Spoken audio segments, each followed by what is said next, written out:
नमस्कार दोस्तों, आप पढ़ रहे हैं कक्षा 10वीं एनसीईआरटी गणित। आज हम पढ़ेंगे प्रश्नावली 5.3 के उदाहरण क्रमांक 14 और उदाहरण क्रमांक 15 को। तो ध्यान से समझना। तो देखिए, अभी तक हमने समांतर श्रेणी के बारे में क्या पढ़ा। समांतर श्रेणी को हम अंग्रेजी में अरिथमेटिक प्रोग्रेशन कहते हैं। इस वजह से एपी के द्वारा दर्शाते हैं। एनवा पद अंतिम पद दोनों का एक ही फार्मूला होता है, इसका ज्यादा प्रयोग नहीं करना है। लेकिन हमें जो ज्यादा प्रयोग करना है वो है समांतर श्रेणी के एन पदों का योगफल। अब एन पदों का योगफल एक फार्मूला ये भी होता है, एक ये भी होता है। लेकिन ध्यान रखना, जब हमें एल दिया जाए मतलब अंतिम पद दिया जाए तो ये फार्मूला लगाना, और जब एल ना दिया जाए तो हमें ये वाला फार्मूला लगाना पड़ेगा। तो देखिए, उदाहरण 14 है, निम्नलिखित का योग ज्ञात कीजिए। देखिए, दो सवाल हैं। पहला सवाल लेते हैं। तो देखिए, पहला सवाल क्या है, प्रथम 1000 धन पूर्णांक जो होते हैं उन सब का हमें योग ज्ञात करना है। तो हमें पता होना चाहिए कि 1000 धन पूर्णांक प्रथम कौन से होते हैं। तो हमने लिखा, हम जानते हैं प्रथम 1000 धन पूर्णांक इस प्रकार से होते हैं। देखिए, पहला धन पूर्णांक होता है 1, फिर होता है 2, 3, मतलब एक प्रकार से गिनती ही जो है वो धन पूर्णांक कहलाती है। धनात्मक संख्याएं 1, 2, 3, 4, 5 से लगा के कहां तक लेना है, हमें 1000 संख्याएं लेनी है। तो 1000 तक ही हमें लेना पड़ेगा। और यहाँ पे आप देख सकते हैं एक एक का अंतर चल रहा है, मतलब ये क्या बन जाएगी, एक समांतर श्रेणी एपी बन जाएगी। अब हमें इस समांतर श्रेणी का योगफल ज्ञात करना है, 1000 पद तक ज्ञात करना है। तो इसीलिए यहाँ पे यदि हम देखें तो ए का मान कितना हो जाएगा, 1 हो गया, पहला पद 1 हो गया। और डी यदि हम सार्वंतर देखें तो दूसरे में से पहला पद घटा दो, 2 में से 1 घटाएंगे तो कितना मिल जाएगा, हमें 1 मिलेगा। अब देखिए, हमें डी और ए पता हो गया। अब 1 से लगा के 1000 तक एन का मान 1000 ही होगा, और 1000 जो है अंतिम पद एल भी होगा। तो यहाँ पे एल जो है अंतिम पद भी हो जाएगा और 1000 कुल पद भी हो जाएंगे। अब हमें इस समांतर श्रेणी का योगफल ज्ञात करना, और हमने आपको योगफल के 2 फार्मूले बताए थे। यदि आपके पास अंतिम पद दिया गया है तो अंतिम पद वाला फार्मूला लगा दें। तो इसीलिए एस एन बराबर योगफल n/2 a + l वाला हमने फार्मूला लगाया। अब देखिए, यहाँ कितने पद का योगफल निकाल रहे हैं, 1000 का, तो n की जगह 1000। तो यहाँ पे 1000/2 करेंगे। a का मान कितना है, 1 है, 1 लिखा, प्लस l का मान कितना है, 1000 है, तो 1000 लिखा।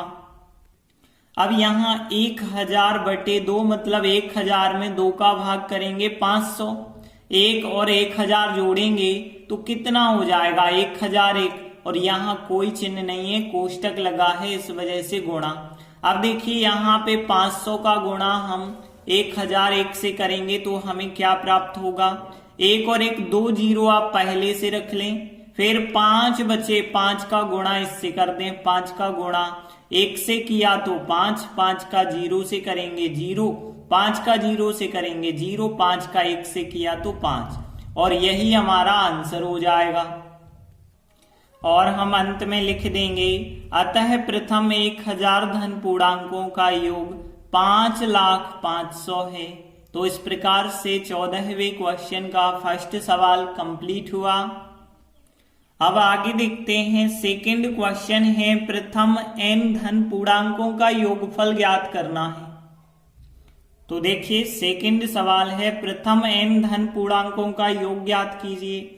देखिए, इसमें बिल्कुल अंतर नहीं है, अभी हमने 1000 धन पूर्णांकों का योग किया, अब लेकिन 1000 की जगह n आ गया है। तो बिल्कुल जैसा क्वेश्चन ये किया है वैसा ही हम ये करेंगे।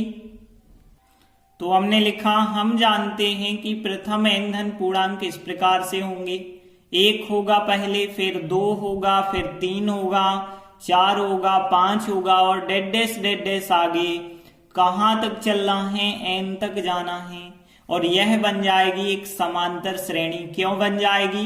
क्योंकि आप देख रहे हैं यहाँ एक एक बढ़ते जा रहे हैं तो सार्वंतर का मान यहाँ पे 1 हो जाएगा।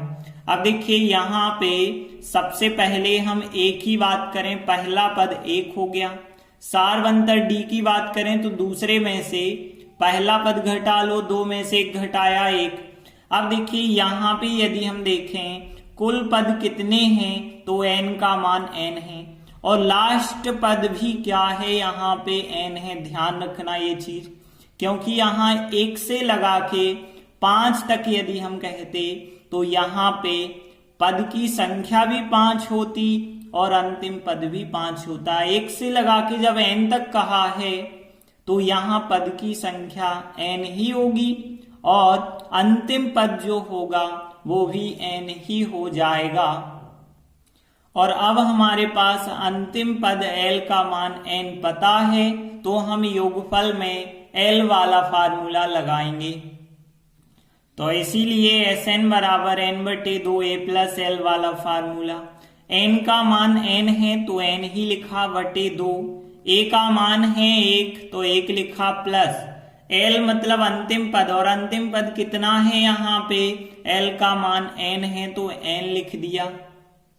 और इसे हम इस प्रकार से भी लिख सकते हैं, देखिए n और यहाँ पे 1 प्लस n लिखा है या फिर n प्लस 1 लिख दें, बात एक ही है।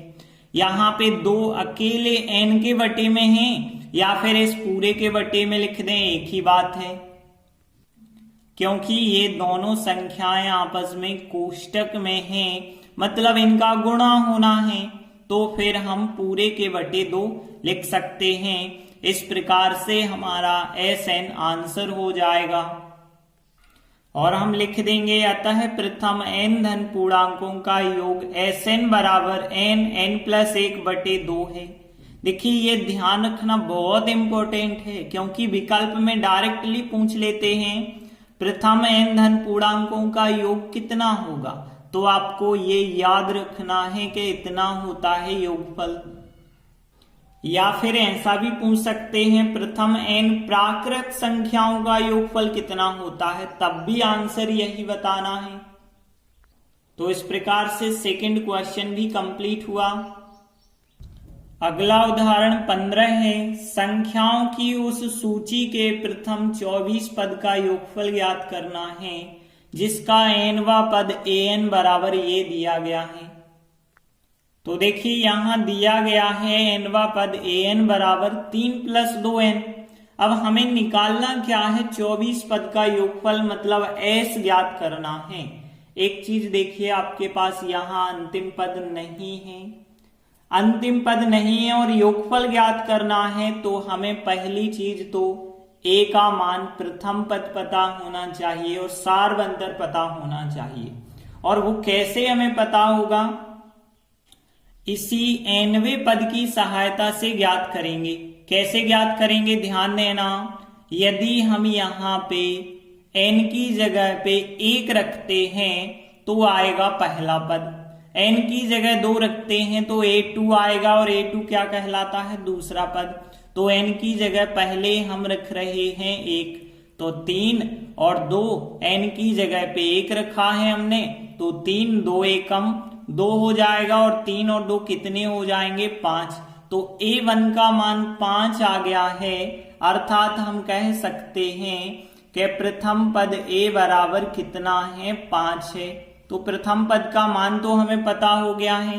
अब हम a2 निकालेंगे, मतलब दूसरा पद निकालेंगे, तो यहाँ 3 और यहाँ पे 2 और n की जगह पे कितना रखना है, 2 रखना है। अब यहाँ 3, 2 और 2 का गुणा किया 4, 4 और 3 कितना हो गया, 7। तो दूसरा पद भी हमने ज्ञात कर लिया। अब चाहें तो आप और आगे भी निकाल सकते हैं, जैसे तीसरा पद निकालना होता तो 3, n की जगह पे हम 3 रख देते, तो यहाँ 3 3 दूनी 6 हो जाता और 6 और 3 9 हो जाता। और भी आप चौथा पद निकालना चाहते तो 3 और 2 n की जगह यहाँ 4 रख देते, तो यहाँ 3 4 दूनी 8, 8 और 3 11। ऐसे आप और भी पद रख सकते हैं। तो यहाँ पे हमने डेड डैश करके लिख दिया, और भी पद यहाँ पे हम रख सकते थे। तो इस प्रकार जो भी संख्याएं हमें प्राप्त होंगी उनकी हम सूची बनाएंगे। तो A1 रखेंगे, फिर A2 रखेंगे, फिर A3 रखेंगे, A4 रखेंगे, डेड डैश लगा के कहां तक, AN तक रखेंगे। अब हम इनकी यदि मान रखते हैं तो A1 का मान कितना है, 5 है, फिर A2 का मान 7 है, फिर A3 का मान 9 है, A4 का मान 11 है। इस प्रकार से श्रेणी बढ़ती जाएगी और कहां तक, AN तक। और AN का मान यहाँ पे कितना है, 3 + 2n है। तो इस प्रकार से अब आप देखें तो 5 7 9 11, 2 का अंतर चल रहा है। इसका मतलब है ये बन जाएगी एक समांतर श्रेणी, AP बन जाएगी। अब देखिए हमें इस समांतर श्रेणी के 24 पद का योगफल निकालने के लिए कहा गया है।